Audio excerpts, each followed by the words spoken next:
Uzun yıllar boyunca daha çok Batı toplumlarıyla ilişkilendirilen ve yalnızca bireysel önyargılarla sınırlı olan İslamofobi, bugün maalesef sosyal, kültürel ve kurumsal boyutlarıyla giderek derinleşen, çok yönlü, küresel bir sorun haline gelmiştir. Bugün dünyanın farklı bölgelerinde Müslümanlara yönelik ayrımcılık günden güne artmakta, dini özgürlükler sınırlandırılmakta ve sistematik baskılar şiddetlenerek devam etmektedir. Bunun yanı sıra politikacılar, akademisyenler, yazarlar, medya mensupları ve daha pek çok aktör de siyasi rant elde etme uğruna İslam karşıtı söylemde bulunarak İslamofobi endüstrisine hizmet etmektedirler. İslam karşıtlığıyla başlayan süreç gelinen noktada İslam düşmanlığına dönüşmüş vaziyettedir. Pek çok ülkede Müslümanlar aleyhine alınan hukuki kararlar ise İslamofobinin artık kurumsallaştığını göstermektedir. Değerli arkadaşlar, İslamofobi ile mücadele artık münferit tepkilerle, sınırlı girişimlerle veya parçalı yaklaşımlarla sürdürülebilecek bir süreç olmaktan çıkmıştır. Bilakis İslamofobinin kurumsallaşması onunla mücadelenin de aynı düzeyde, yani artık kurumsal bir çerçevede ele alınmasını zorunlu kılmaktadır. İslamofobi sadece bir inanç meselesi değil, aynı zamanda insan hakları, toplumsal barış, eğitim, medya ve uluslararası ilişkiler boyutları olan çok katmanlı bir konudur. Bu noktada öncelikle devletimizin farklı kurumları arasında sağlanacak koordinasyon ve ortak hareket kabiliyeti hayati önem taşımaktadır.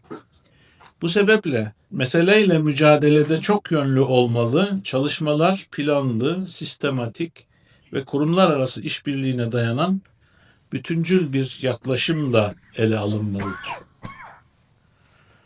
Değerli katılımcılar, bugün gerçekleştirdiğimiz bu toplantı tam da bu ihtiyacın bir sonucu olarak ortaya çıkmıştır. Hedefimiz, ulusal düzeyde güçlü bir kurumsal birliktelik tesis etmek, ortak bir dil geliştirmek ve stratejik bir yol haritası oluşturmaktır. Bu doğrultuda kurumlarımızın bilgi birikiminin, tecrübesinin ve imkanlarının ortak bir zeminde buluşturulmasını son derece önemsediğimizi özellikle ifade etmek isterim. İnanıyorum ki bu birliktelik sayesinde İslamofobiye karşı daha etkili politikalar üretilecek, kurumlar arası koordinasyon güçlendirilecek ve yürütülen çalışmaların etkinliği daha üst seviyeye çıkarılabilecektir. Ayrıca ulusal düzeyde sağlanacak bu kurumsal birliktelik aynı zamanda uluslararası alanda atılacak adımların da temelini oluşturacaktır. Şu hususu da özellikle ifade edeyim ki sınırları aşan bir sorun haline gelen İslamofobi ile mücadelenin başarıya ulaşması ilgili ülkelerin kurum ve kuruluşlarıyla yapılacak işbirliğiyle doğrudan ilişkilidir. Bu sebeple halihazırda yürütülen uluslararası çalışmaların daha da yoğunlaştırılması, ortak projelerin artırılması ve küresel farkındalığın güçlendirilmesi önümüzdeki dönemin en önemli hedefleri arasında yer almalıdır. Değerli katılımcılar, İslamofobinin sadece Müslümanları hedef alan bir nefret biçimi olmadığını özellikle vurgulamak isterim. Müslümanları ötekileştiren bu zihniyet aynı zamanda birlikte yaşama kültürünü, toplumsal huzuru ve insanlığın ortak değerlerini de tehdit eden bir sorundur. Bu nedenle İslamofobiye karşı verilen mücadele bir kimlik savunusunun ötesinde insan onurunu, temel hak ve özgürlükleri koruma mücadelesidir aynı zamanda. Bizler bu sorumluluğun bilinciyle hareket etmek ve bu şuurla yol almak mecburiyetindeyiz.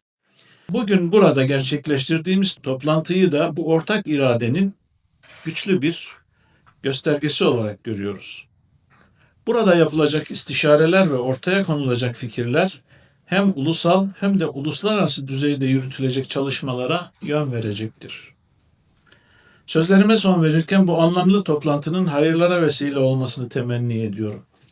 Katkı sunan tüm kurumlarımıza ve siz değerli katılımcılara şükranlarımı sunuyor. Tekrar hepinizi hürmet ve muhabbetlerimle selamlıyorum.